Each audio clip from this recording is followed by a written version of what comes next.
રાધનપુર તાલુકાના સરપંચો દ્વારા આવેદનપત્ર આપ્યું. રાધનપુરના નાયબ કલેક્ટર કચેરી ખાતે આવેદનપત્ર આપ્યું. ધારાસભ્ય દ્વારા સરપંચોને ગ્રાન્ટ ફાળવવામાં ન આવતા તાલુકાના 20થી વધુ ગ્રામ પંચાયતના ધારાસભ્યની ગ્રાન્ટ ફાળવવામાં આવી નહીં. ગ્રામ પંચાયતમાં ધારાસભ્ય દ્વારા ગ્રાન્ટ આપવામાં ન આવતા ગામમાં વિકાસ થયો નહીં. સરપંચો ગ્રામ પંચાયતોમાં ધારાસભ્યની ગ્રાન્ટ આપવા સરપંચોની માંગ.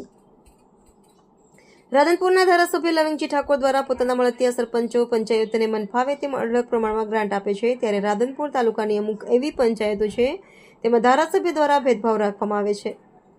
ગ્રામ્ય સહાયમાં સમાનતાનો અભાવ ખતમ થાય છે અને આ તમામ ગામોને વિકાસ પર સમાન હોય છે તે દિશામાં પ્રશાસનને પગલાં લેવા જોઈએ અને દરેક ગામનો વિકાસ થાય તે રીતે ગ્રાન્ટ આપવી જોઈએ, પરંતુ કેટલાક ગ્રામ્ય પંચાયતમાં ધારાસભ્ય દ્વારા વધુ ગ્રાન્ટ ફાળવતા તે ગામનો વિકાસ થઈ રહ્યો છે અને ભેદભાવવાળી પંચાયતોમાં ગ્રાન્ટ ના આપવાને કારણે વિકાસ રૂંધાઈ રહ્યો છે, જેને લઈને અમે સરપંચો ભાજપ પક્ષના વિચારધારાઓવાળા માનીએ છીએ, જેથી ભેદભાવવાળી ગ્રામ પંચાયત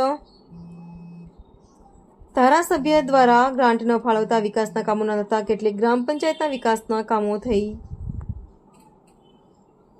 શક્ય નથી, જેથી ભાજપ પક્ષનો ખરાબ દેખાઈ રહ્યું છે, જેથી વંચિત ગ્રામ્ય પંચાયતોમાં ગ્રાન્ટ ફાળવવા સરકારશ્રીને અનુરોધ છે.